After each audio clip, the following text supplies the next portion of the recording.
G'day, Steve Morgan here with a slightly early Tackle Fridays for this week. The fact is we're going to be going into tomorrow, Thursday, into the practice for the Daiwa BREAM Series Grand Final, and after that it's briefing, tournament day 1, tournament day 2, interviews, weightmastering.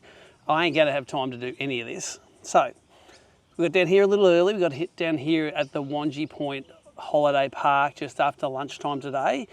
Actually have a little bit of time to get organised. So I've actually got all my rods rigged, which is a miracle.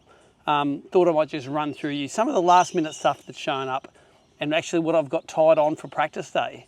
I have no secrets. All Who Shares wins. I live stream every day, so I don't mind if other competitors watch this. They can tie all these same lures on, or you can tie them on next time you come to Lake Macquarie, see if they work for you.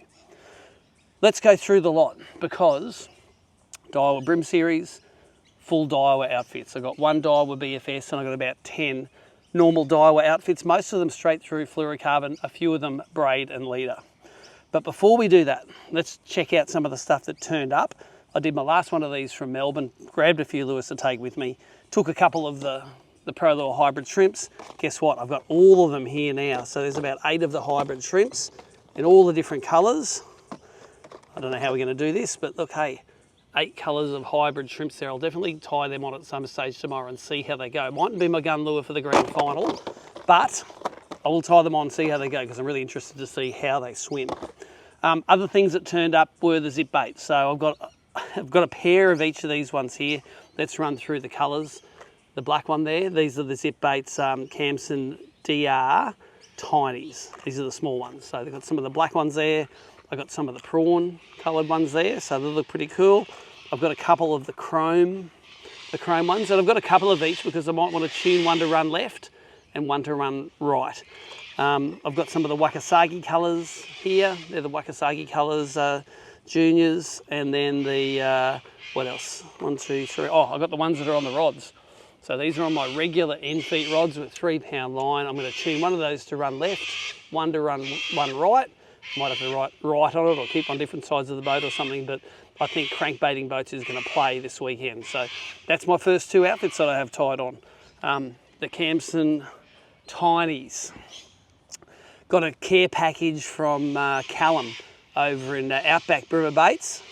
It consisted of some of this, the UV mussel scent. Usually use the dirty sauce at the moment, but I had a whiff of that and that is dead set stinky. So I'll give that a crack on the mussels. It might be very mussel specific. But I have got a few of his, these are the little muss. So I've got 1, 2, 3, 4, 5 of those here. So who knows, they might play at Lake Macquarie here this weekend. 28 mil, 3 grams, so a lot smaller. And I like Joey, I like the Blue Lip Lates Pygmy Muss, but I really do like musses with 2 hooks on them. So these ones here are slightly bigger than a Pygmy Muss, but they have 2 hooks. For me, it's all about when they crunch on the lure, those trebles working against each other to get in the fish's mouth. May I add that it's really weird working with 3-pound and 4-pound straight through line again after the Barra Tour when we're walking with 50, 60 and 80-pound leader. I didn't need these on the Barra Tour once, and I need them all afternoon when I am rigging the bream stuff. So we've talked about those. They're the regular taper in feets. They're 7'4", I'm pretty sure, these guys. Regular taper, 3-pound straight through, and a left and a right crankbait for crankbaiting the boats. I've got a pair, and this will end up probably being a top order and an aqua rod, but I have a pair of my aqua rods there with the TD Black MQs with 4 and 6 pound suffix on them, and usually 6 to 7 pound leader and that single aqua worm hook on them. So I've got 2 of those rigged up and ready to go, but one of those will, I'm sure, be repurposed to a big top order over the next few days, maybe after tomorrow. I have a couple of the crab rods, which are the 6'8", the Z series. One of them's got one of the big mussels on at the moment, and one of them's got a Cranka Crab, and got a little special section for you today. That Cranka Crab was ruined about half an hour ago.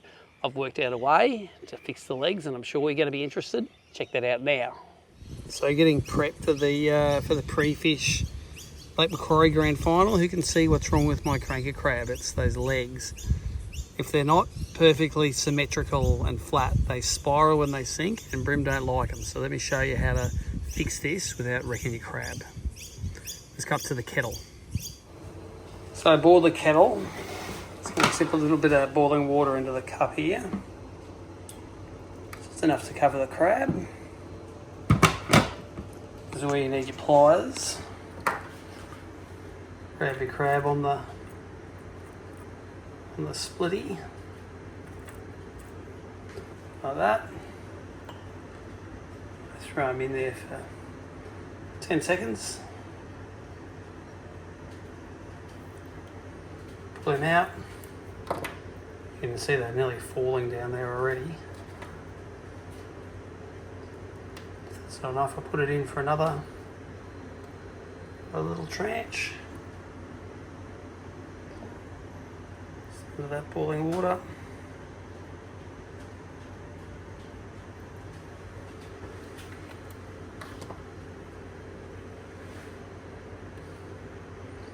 Flatten those little suckers out. Now they're not going to spiral anymore. So this crab here was the one I just fixed up in the kitchen. You just need a cup and some boiling water, and you can straighten out those legs. Now they twist when you don't store them right. If I hook it on the rod and one set of legs is pushing the legs to the side, that will keep that shape. Or if I just throw them in the tackle box and they're bouncing around the tackle box, that will happen. Again, if you have crunkled legs on your crabs, it won't swim straight, you'll catch bugger all on it.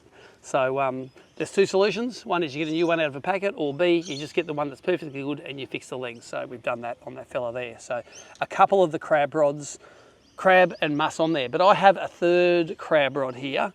I don't know how I got three. They only sent me two, but I ended up with three somehow.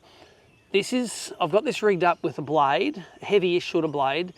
I'm going to spend a little bit of time tomorrow looking for isolated rocky reefy structure in that 20 to 30 foot of water. I'm going to see if I can find some on the maps, either on that Humminbird Coastmaster map, on my Insight Genesis. I don't know. I'm going to do some map research tonight, see if I can find them.